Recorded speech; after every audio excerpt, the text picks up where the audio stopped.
Napakabuti ng Panginoon at napakaganda magpuri, sumamba sa Panginoon kasama mga kapatiran. Ano po? It's always a privilege na we don't deserve to worship a holy God. Amen? And today we are going to continue our series which started by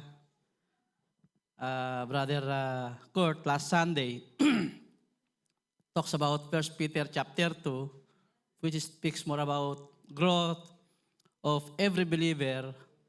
That in this, Peter emphasized the spiritual growth, identity as a chosen people, the importance of living honorably in a world that may be hostile to faith of every believer. Tagal ko nga nag-isip ng pamagat ng sermon na ito eh. And actually, it should be Brother Alvin today and I will be next Sunday. At nakipagpalit ako.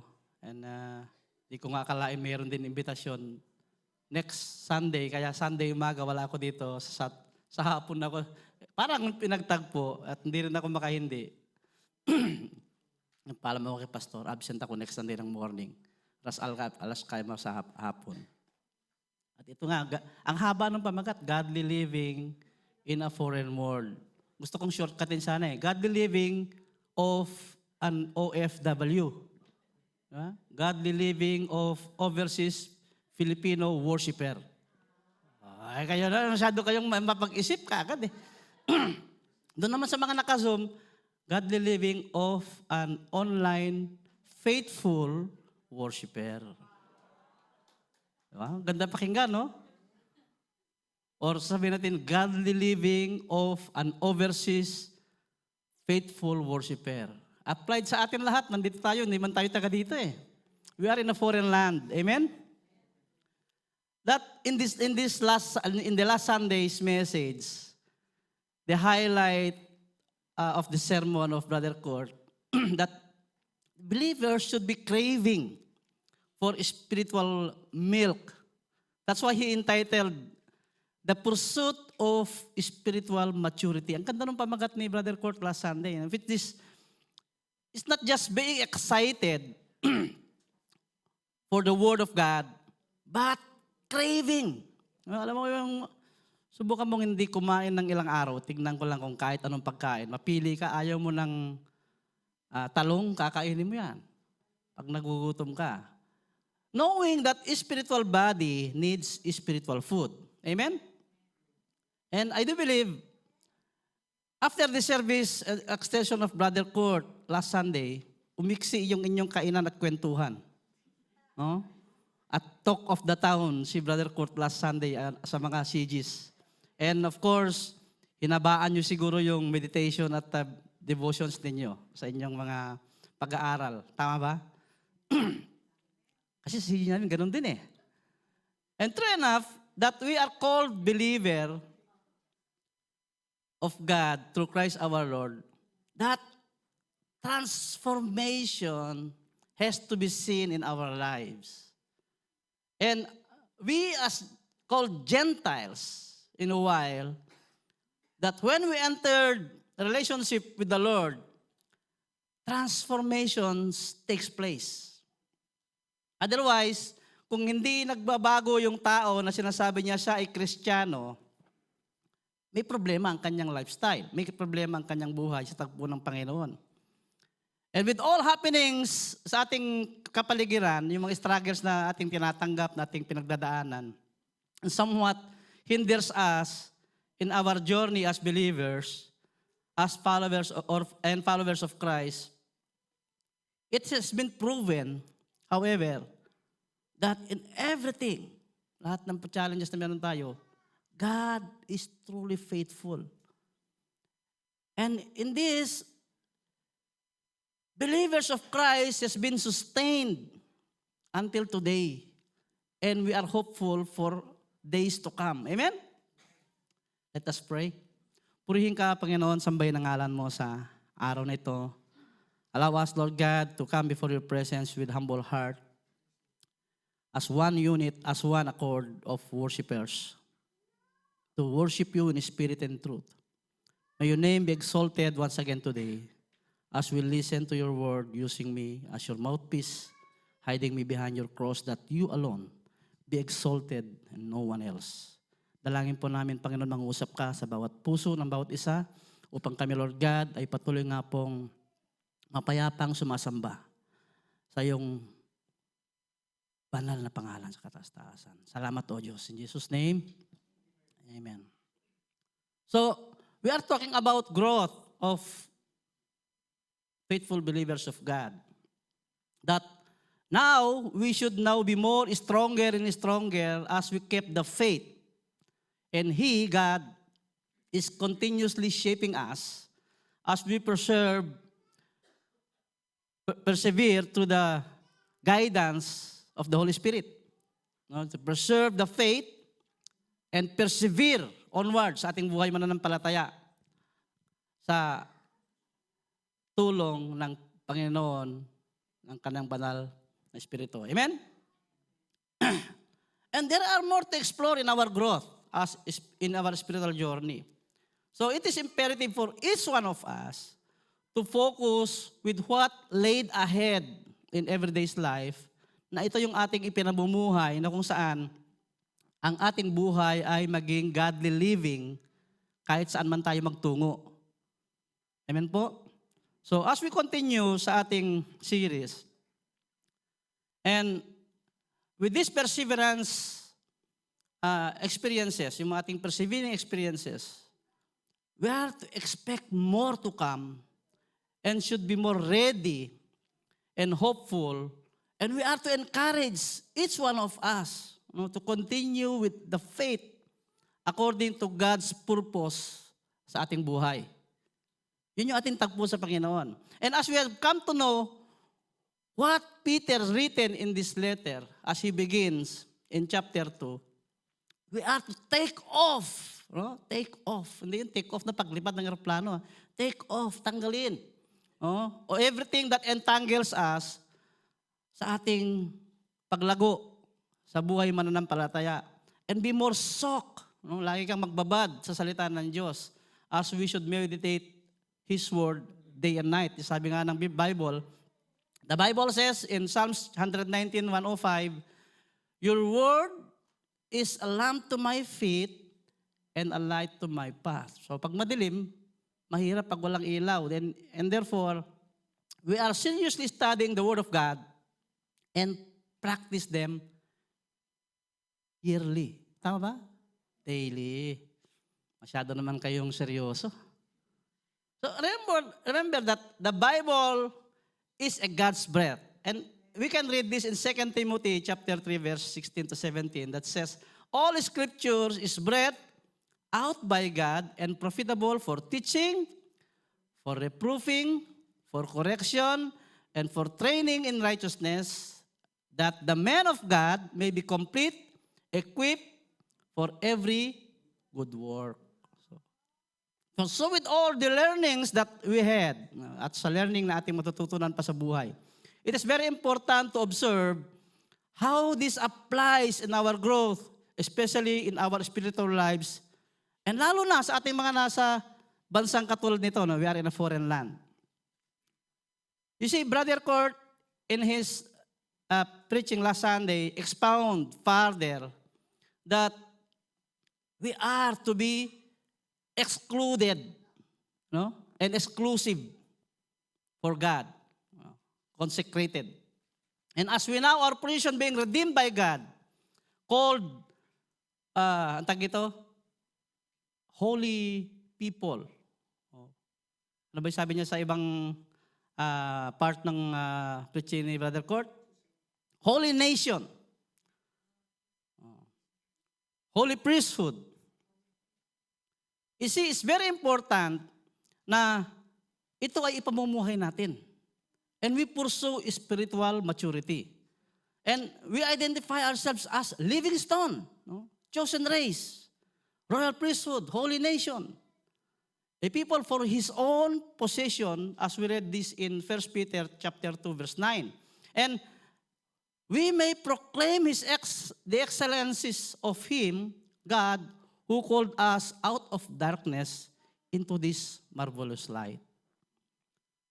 Ako, sumasakit ang dibdib.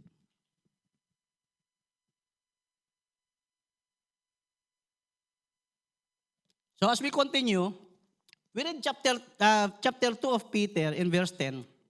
Sabi doon, once you were not a people, but now you are God's people. Once you had not received mercy, but now you have received mercy. So ito yung ating foundational truth. No? Galing tayo doon sa kasadlakan ng buhay. Ephesians chapter 2 verse 11 and 12 explains the same, that we were separated from Christ, but now we are called God's people. This is one of the motivation of every believer to be encouraged to live a life and in a foreign line, a godly living. So, we are to purposely exercise a faithful living, being in tune to the Lord as what being commanded us what to do ahead. And from the powerful affirmation of our identity written by Peter in preceding verse 10 and 11, it present our heartfelt appeal to us believers, emphasizing the practical implication with our new identity and new transformation. Bago na tayo eh. No? Hindi na tayo yung dati. Hindi tayo yung lagi sabi, pre, iba na tayo. Brother na tayo ngayon sa sister eh. In Christ, di ba?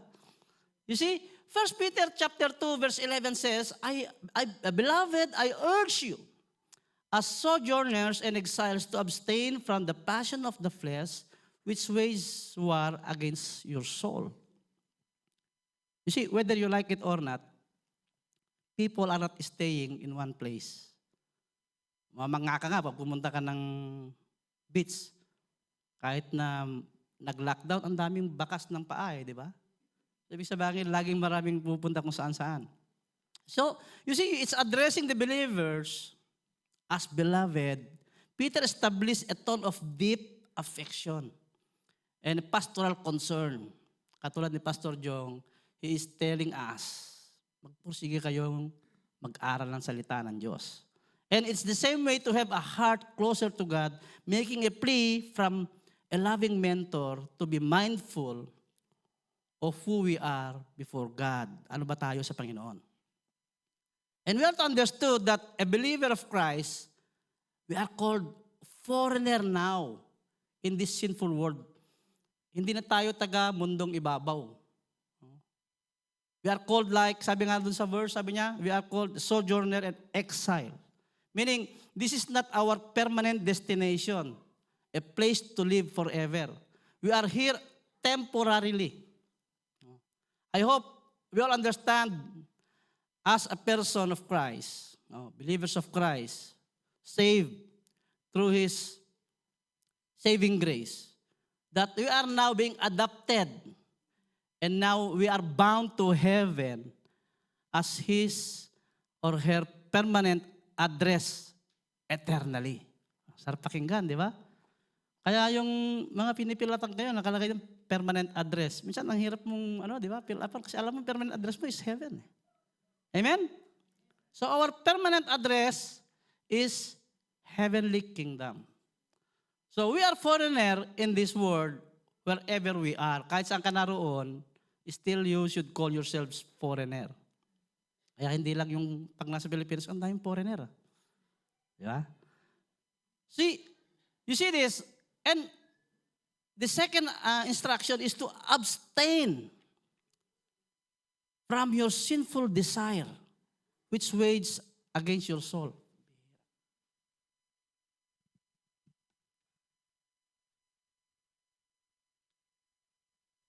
So we are now understood our position that we are to get rid of our sinful desire, our sinful nature.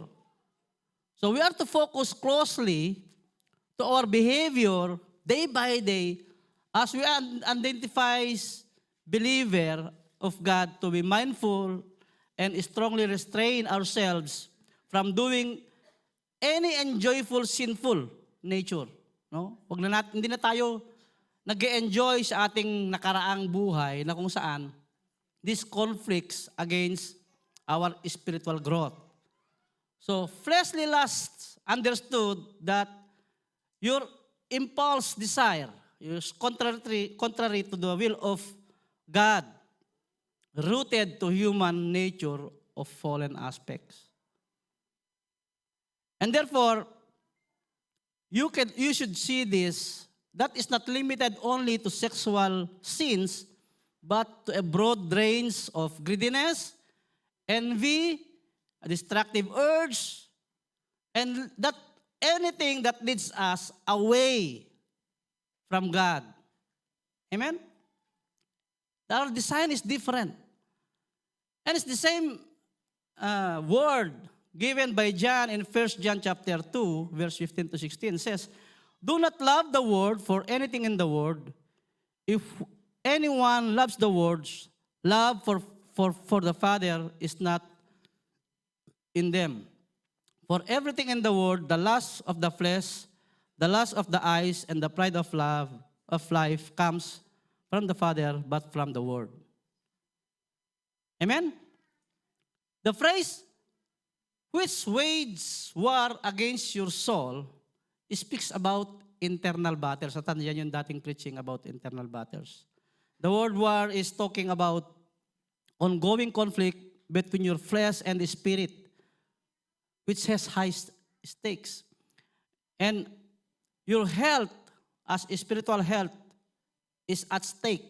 Meaning, there are internal forces in you trying to dominate your spiritual desire and even derail, as believers, your position to pursue spiritual maturity. So our pursuit to holiness and obedience to God has to be focused. This is not ourselves anymore. This is our personal pursuit, purifying ourselves before God. So, our conduct in our lives has to be managed that these internal conflicts will not dominate anymore or hinders us. That our testimonies will be intact, powerful in every sharing of our testimonies to our brethren outside ng ating kalipunan. Amen? So we are to live in a manner that reflect God, the citizenship that we have, that it serves to illuminate the truth of the gospel and the evidence as we demonstrate that transforming power of God and grace in us. Amen? And so, it signifies, therefore, that the permanent place of every believer like us in His kingdom is to glorify God every time that you and me living in everywhere, that people may see that the love of God is in us. You see, verse 12 of chapter 2 in 1 Peter speaks, "Keep your conduct among the Gentiles honorable, so that when they speak against as evildoers, they may see your good deeds and glorify God on the day of visitation."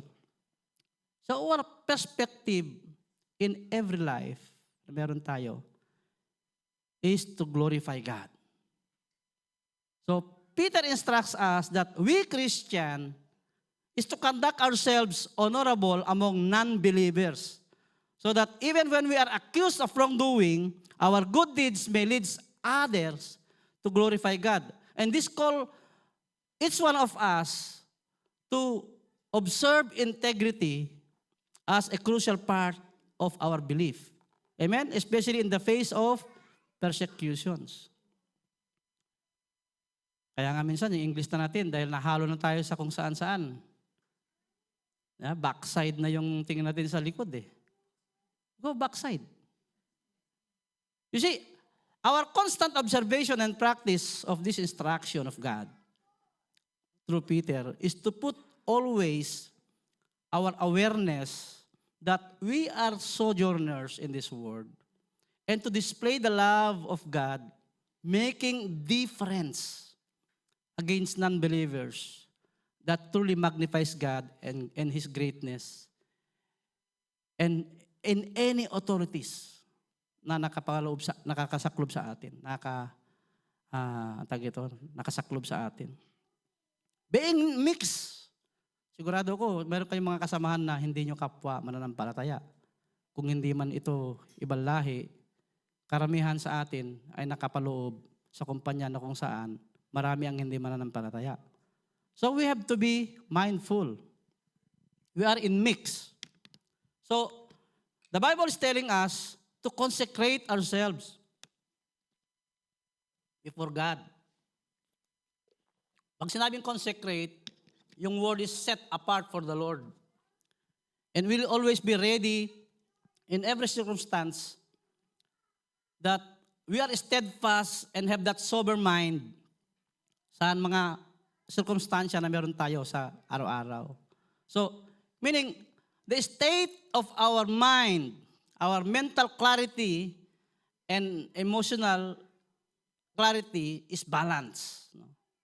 And that's what written in Romans chapter 12, verse 1 to 2 says, we are to live a life as a living sacrifice. Ang sabi doon, therefore, I urge you, brothers and sisters, in view of God's mercy, to offer your bodies as a living sacrifice, holy and pleasing to God. This is your true and proper worship. Do not conform to the pattern of this world, but be transformed by renewing of your mind. Then you will be able to test and approve what God's will is, His good, pleasing, and perfect will. So with this, we are to be always prepared daily. Kaya it's very important for you to wake up and start your day with prayer. Amen?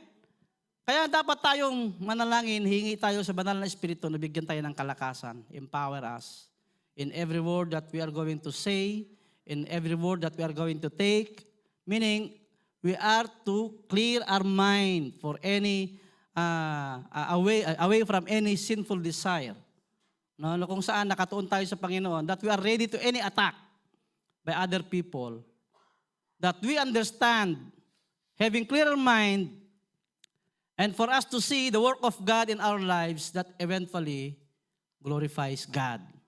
Amen? And also we learn this in response, as Ephesians 2:10 says, that we are living in a hostile world.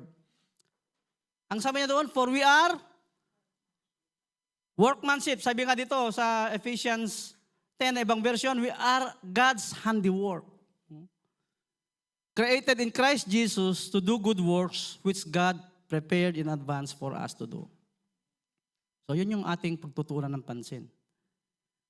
With different situations in everyday's lives, we are for sure facing challenges, facing struggles, and it is imperative for us to practice all these learnings that we have from the Scripture, that for now, we are living, how many years ba tayong believers na ngayon? Meron tayong 10, 20, 30, ilan pinakamatanda sa atin? Sino dito ang Kristiyano ng 30 years and above? Wala. O meron na. How about 20 years and below? And below tama naman, no? Lahat dapat kayo nagtataas ng kamay kasi isa lang nagtaas ng above eh. Otherwise, yung hindi nagtaas ng kamay, ano kayo ngayon?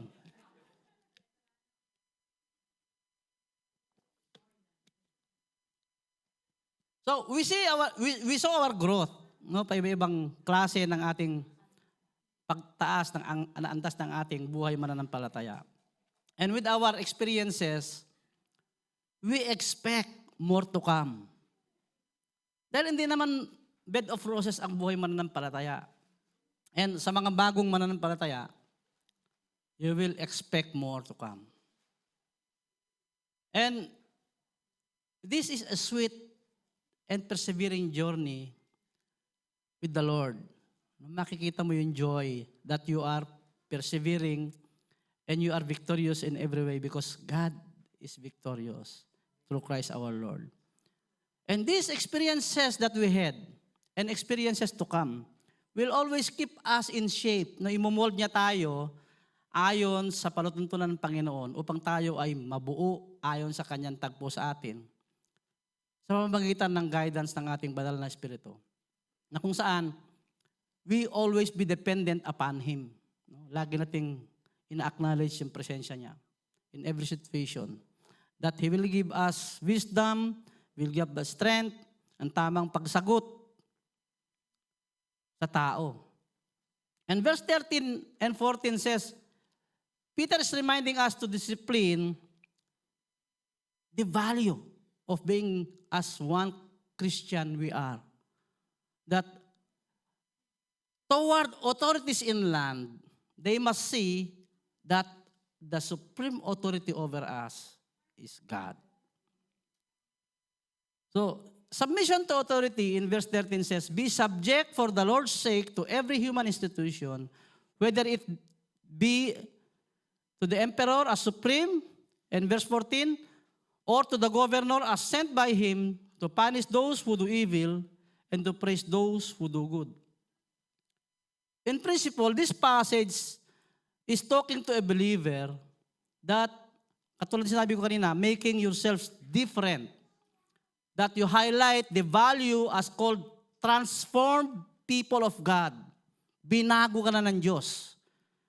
So, we have to discipline ourselves according to the teaching of the Scriptures that we are to be developed with these instructions na kung saan i-display mo ngayon yung pagkatao na transform na ng Panginoon. That you are being ransomed from the curse of sin by the blood of Christ. You are doing no more these sinful desires. Ayaw mo na nito.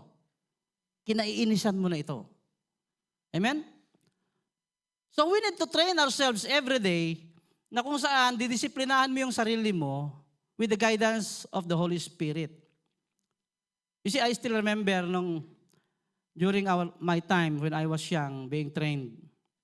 Nagtatrain ako sa pagsusundalo. Sabi, lagi mong aralin ito. Lagi mong aralin ito. Kung saan, bawat letra dapat alam mo.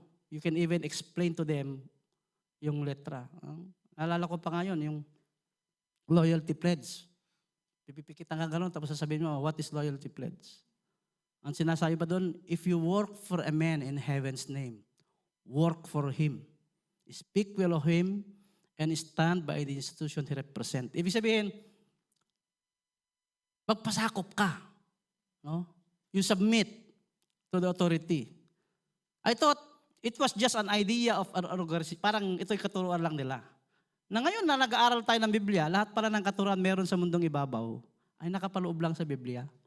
Ini-expound lang ito ng mga organisasyon at pinalalaki lang ito. Parang sila na yung authority. Siya na yung author nito. You see, the word, if you work for a man in heaven's name, work for him, speak well of him, and stand by the institution he represents. And sabi pa nun, remember, an ounce of loyalty is worth a pound of cleverness. This phrase speak about how you submit to mankind in practice, the authority on earth, na kung saan pinapractice mo lang ito. No? Nagtatrabaho ka, napapasakop ka sa authority, ganun pa man, you are under God's sovereign, supreme, superior. No? So, you are committing ourselves to our work in under someone authority. We are submitting. And in this stage, the training of disciplining ourselves, being submit heartfully. No, hindi ito yung pagpipeke na pag-submit. Aralin mo talaga. Minsan meron kang amo na hindi ka nais-nais eh. Ewan ko sa inyo ha. Amo ko nga, 18 years ko nang kausap. Pagkakausap ko, lagi kong tinitignan yung bibig niya kasi nga hindi ko maintindihan. Kasi Scottish. Kasi pag nalingat ka, hindi mo alam kung ano yung sinabi niya. So pag nagsasalita, like this, titignan mo gano'n. No? Tama ba yung pagkadinig mo? Kasi baka mali yung... 18 years ko nang kasama ito. Nalala ko nga, yung isang kasama ko galing kami sa company party ng gabi. Kinabukasan nagkikita-kita kami sa opisina. Tapos sabi niya, Manny, how did you experience last night? Sabi niya, and where did you go after? Sagot niya, Oh, the food is good. Ang layo dun sa, ano, kasi hindi nga niya naintindihan eh. Sabi, Manny, saan ka doon pumunta pagkatapos? So, kasi kumakain siya, hindi niya nakatingin dun sa bunganga niya eh. Kailangan tignan, ganun yung amo ko ngayon. And, and I don't know, with you, having this British guys as one, lagi sa kanila yung bad words, no? Parang palasak na sa kanila yung salitang yun. It's hard to accept. Kailangan mo minsan sagutin ng tama, pero minsan kailangan mo sagutin din ng, ng medyo ipadahan-dahanin mo din. And you see, you can say to someone that he is wrong in the right way. I have one experience na kung saan, nung nandun ako sa Saudi Arabia nung araw, ay sabi nung isang German, laking tao, putulin mo ito. Hindi dadaan yung pipe dito. Sabi niya, sir, I need paper for... Siyempre, sisingilin mo, trabaho yun eh. Yeah. So, pinutol ko lahat yung mga pipe. Afterwards, ayaw niya kaming bayaran. You are greedy. For a small job, you are asking me for few. Hindi ako makakibo. Siyempre, ano siya, kliyente. The following time, may pinatatanggal siyang motor, 2. Uubos ako na maghapon. Remove these 2 here. I will replace new one. Sir, I need paper. No. You have to remove. I will do the paper later. You remember last time, you did not sign, and now you are not paying me. I will not do it. Unless you're going to do the paper. Galit na galit. I will tell Simon to remove you and bring you home back in Philippines. Sabi ko, do it, sir. Pagdating lang sa opisina, iba yung sabi niya, you know, in my entire life, this is the only guy told me that I am wrong in the right way. Hindi ko siya sinagot ng mataas na boses o something. Ang laki-laki eh. Baka hihampas ako dun sa... Baka hihampas ako pag sumagot ako. No, hindi naman. Joking. Kidding aside, talagang yun ang tinuturo sa atin ng Panginoon. Ano? So, more to see in this scriptural teachings na kung saan maraming nakadisplay sa Biblia na dapat mong mabasa as example na nagpapasakop. Amen? And to speak a few, you can see there the name of Joseph, despite being sold into slavery, that he remained faithful and served Potiphar with integrity, demonstrating submission to authority. David, as one, submitting to God's timing to become king, he waited many years. And it's a profound testament of a powerful submission in the face of adversary. Abraham, pag binasa mo ang buhay ni Abraham na kung saan, ang isang napaka-highlight na bahagi doon, yung Genesis chapter 12, 1, 2, 3, na tinawag siya ng Panginoon, umalis sa kanyang kinalalagyan at pumunta sa foreign land at doon mamuhay. And even then, na hindi niya alam ang kanyang pupuntahan, he obeyed. He submit. And Daniel, of course, submitting to authority, he's a very good example sa Bible na kung saan, when they were exiled in Babylon, at papakainin sila ng pagkain na hindi ka nais-nais sa kanilang pananampalataya, he rejected with respect. No? Meron pang please. Huwag mo kaming piliting kainin. At subukan mo. Bigyan mo kami ng ganitong pagkain in 10 days at makikita mo ang iyong makikitang kakaiba. Dahil he's faithful to God, he submit, he rejects some instruction with respect. Amen? He is a very good example. If you read, napakagandang basahin ng Daniel, no? And of course, Jesus Christ, in His 3 years ministry on earth, is on the ultimate example of submission to God. Na kung saan may mababasa ka doon na kailangan magbayad ng buwis. Inutusan niya si Peter, mamingwit ka at meron kang makikitang drachma coin. Di ba? He submit. And this emphasize submission that offering a profound example that resonate throughout the scriptures, even to local authorities. Na makikita ng mga authorities over him, ay nagsasubmit siya. And we can speak many more. However, it's, it's too many to mention na kung saan I do believe as Brother Alvin will going to continue sermon next Sunday, he will expound more of this. Ma-excite kayo. Next Sunday will be more to come. I know he will prepare more for us to see the beauty of being in Christ, submitting to authorities. Amen? And Colossians chapter 3, verse 22-24 says, slaves, obey your earthly master. Pahinaya kay Brother Alvin sa susunod na sermon. No, in doing all these things, no, when their eyes is on you and to carry their favor, but with sincerity of heart and reverence for the Lord, whatever you do, work it with all your heart as working for the Lord, not for human masters, since you know that you will receive an inheritance from the Lord as a reward. It is the Lord's Christ you are serving. Ito yung ating tagpo bilang mananampalataya. Na nagsisilbi tayo sa tao, pero yung ating totoong pinagsisilbihan, ang Diyos. Amen? I remember yung isang sermon na tinangkula many years back about the situation ng Philippines in compare sa mga Hapon. Ang mga Hapon na nagtatrabaho sa isang planta na gustong humingi ng dagdag ng sahod, they will not stop their job and make banner going outside to protest. Instead, they will double their production to prove themselves worthy sa sinasahod nila na kung saan dapat pa nila nagdagan. Napakagandang example. And sometimes, when I heard this, sabi ko, subukan ko nga itong example na ito. And true enough, God blessed me a lot of blessings na hindi ko maisip hanggang ngayon. And this is our mindset in our position as believers and followers of Christ, that in life, submission to authority is a command of God, that the ultimate supreme over us is Him, God. Amen? Siya pa rin yan, ang namumuno. Tinuturo lang tayong sumunod para makita ng taong nasa ibabaw ng mundong ito na tayo ay masunuring alagad ng Diyos.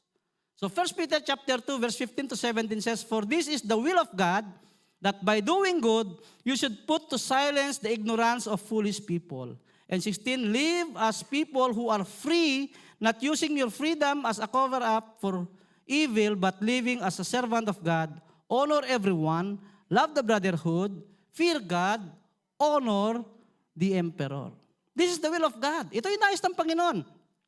Living godly lives with integrity, high value, and aiming always to honor God. Amen? And to have practical strategies how this applies. Now, we Filipinos called OFW, Overseas Filipino Workers. You should see yourself, katulad sinabi ko na, overseas faithful worshiper. And ang nakakalungkot lang, siguro karamihan sa atin na narito na sa ibang bansa, na iniwan natin yung ating lupang hinirang, Pilipinas. Na kung saan tinatawag nilang ang Philippines, ano sabi ba nila? The Philippines is the only Christian country in the Far East Asia. Ang sarap pakinggan eh. Tapos makikita mo, number 1 sa korupsyon. Nahuli na raw si Ko eh. Ay, nahuli na raw si siya. Hindi pala ko. You see, ang nakakalungkot, even Christians, and you will see in the feed, kung may dumadaan sa inyong panig ng panig, no? Kanino ka panig? Kanino ka panig? Tapos na eleksyon, halos mag-eleksyon na uli. Wanna admire in an electoral standard of Americans. Kasalukuyan pa lang ang counting ng boto, no? Pag alam na ng kalaban na matatalo na siya, nag-concede. And he straight away call or maybe proclaim na siya yung presidente, we have to support him. Yan nakakandahan na turo sa Amerika eh. Dalawa lang sila, Sa atin, kulang na lang lahat, pati mga anak mag-aaway-away. No? Tapos sasabihin nila, mga anak kami ng Diyos. Nakakalungkot, no? So, we are to pray more for our countrymen, mga kapatid. Dapat lagi natin isama sa panalangin ng bansang Pilipinas. And for every Filipino to have their right perspective as a nation in tune with God. So, Christian who live in our country is more to do and make big impact in that country. Dapat ang mga mananampalataya ay manindigan. And as we continue in Ephesians chapter 5, verse 15 to 21 says, look carefully then how you walk, not as unwise, but as wise, making the best use of the time because the days are evil. Therefore, do not be foolish, but understand what the will of the Lord is, and do not get drunk with wine or what is debauchery, but be filled with the Spirit, addressing one another in psalms and hymns and spiritual songs, singing and making melody to the Lord with your heart, giving thanks always and for everything to God the Father, in the name of the Lord Jesus Christ, submitting to one another out of reverence for Christ. Ganon dapat tayo. No? Submitting to authority is a Christian norm. Ito yung pinamumuhay natin because we glorify God for God's glory. It's not for personal gain na magpakabait ako sa tao na to kahit napakasamang amo nito, bukas po promote ako. No. You're already promoted. For one, I cannot even imagine until now bakit nandito ako sa bansang to. I don't even dream to be in a country like this. That's how big your God is. Putting you somehow in a position that you can even not imagine how good He is. And living in a faithful manner as Christian. A faithful people of God in a foreign land is a theme in the Bible that resonates. And you see, it's always been taught sa bawat mananampalataya for us to be encouraged that when we find unfamiliar, challenging situation sa ating buhay, not only in our company, but in our everyday life, this should have to be the framework ng ating buhay. That we are living a godly lives in everywhere na meron tayong pupuntahan. Emphasizing the importance of faithfulness, perseverance, and reliance on God's guidance. Lagi tayo nakadepende sa Panginoon. That in the end, the ultimate destiny of all believers of Christ is with Him in heaven. Is our eternal residence. Our citizenship is in heaven.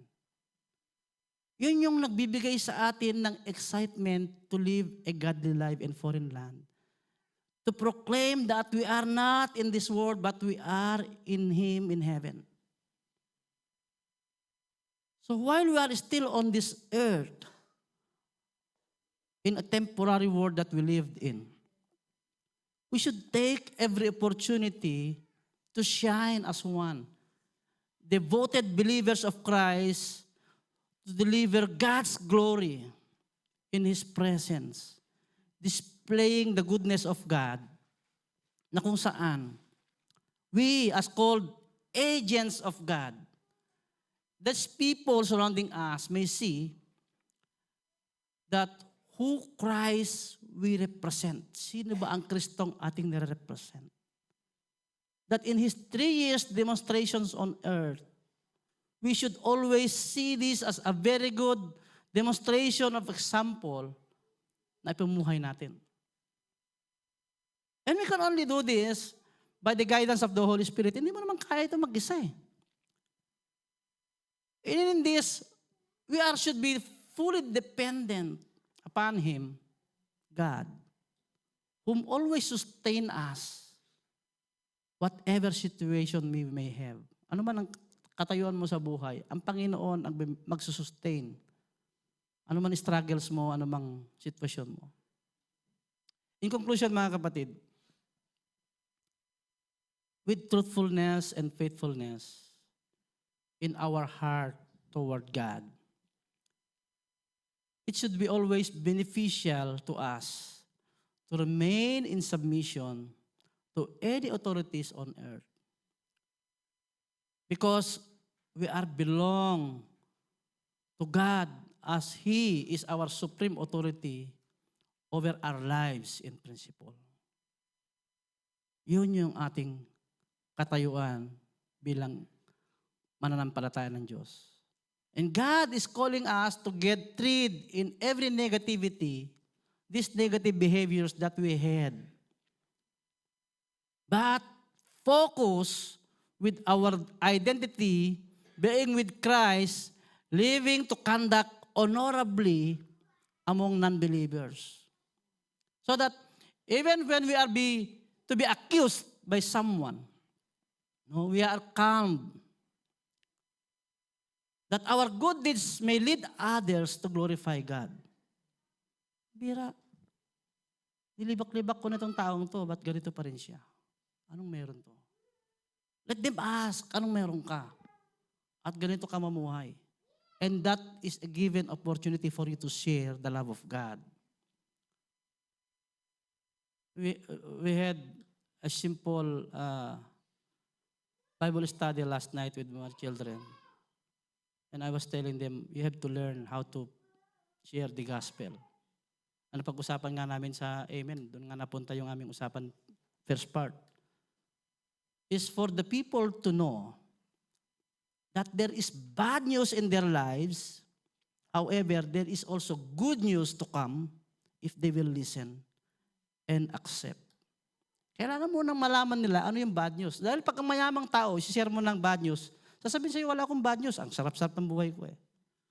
But for them to see this eternal bad news, for sure, makikinig yan. Diinan mo yon. And that's why, with transformation and purpose in our lives, it's highly emphasized the goodness of God that we believers must shine as salt and light. Na kung saan, mababasa natin ito sa Matthew chapter 5, verse 13 to 16. And even 14, you are the light of the world, a city set on hill cannot be hidden, nor do people light a lamp and put it under a basket, put on a stand, and it gives light to all in the house. In verse 16, in the same way, let your light shine before others so that they may see your good works and give glory to your Father who is in heaven. Ito yung ating tagpo. Ito yung ating going ahead forward bilang mananampalataya. That when we are stepping outside our home, what kind of light you are bringing to your destination? Anong klaseng mananampalataya ka na makikita ng ibang tao na walang pagkakakilala sa Panginoong Diyos, sa Panginoong Yesus? Hindi naman ito madali. It's so hard na kung saan you will always have this struggle. And somehow, kung hindi ka nakafocus, yung pride mo umaangat yan eh. Lalo kung pagsabihan ka ng amo mo ng BO-BO. It's not that easy to accept. At alam mo, nag-aral ka ng 5 taon sa eskwelahan. And these are the same situation you and me encountering. That God is telling us to be humble. God is telling us to be wise how to respond in a situation where they will see this guy, this lady is different. He or she is a child of God. Amen. Let's pray. Salamat, O God, sa iyong pagkakataon na binibigay sa amin, Panginoon. We are not worthy for anything in this world. You are truly an amazing God. No one else like you. As what we've sang a while ago. You are beyond description, O Lord. And true enough, with our situations, Panginoon, no one can bear by themselves, but by the guidance of the Holy Spirit. And here, Lord God, humbling ourselves before your presence, help us to live as one, living a godly life, Panginoon, to our foreign line, that you only be the one to be exalted, O God. Dalangin po namin, patuloy mo kaming i-sustain sa lahat ng tagpo ng buhay mayroon kami, na ikaw lamang ang siyang maitatanghal sa lahat ng pagkakataon. Help us, Lord God, to be wise and to be humble and meek. Also, Lord God, guide us through, Panginoon, na ipamuhay ang mga salita mo. Na kami, Lord God, ay patuloy nga pong nag-aalab ang puso, nahandugan ka, panilbihan ka sa lahat ng pagkakataon ng aming buhay, sa amang kami naroon. Na ang Diyos na buhay ang siya pong aming ipinoproklama. Ang Diyos na buhay na mapagpala, punong-puno ng pag-ibig, awa at habag. Ang siya pong aming sinasamba. Na kung saan ito rin nawa ang asamin ng aming kapwa-tao na wala pa kay Kristo. That this is a given opportunity for every believer to share their testimonies, to share the goodness of God, as you equip each one of us how to share the gospel. Dalangin po namin lahat ng pagkakataon, maliit man o malaki, ay mabigyan namin ito ng importansya for your glory. Salamat, O Diyos. In Jesus' name, amen.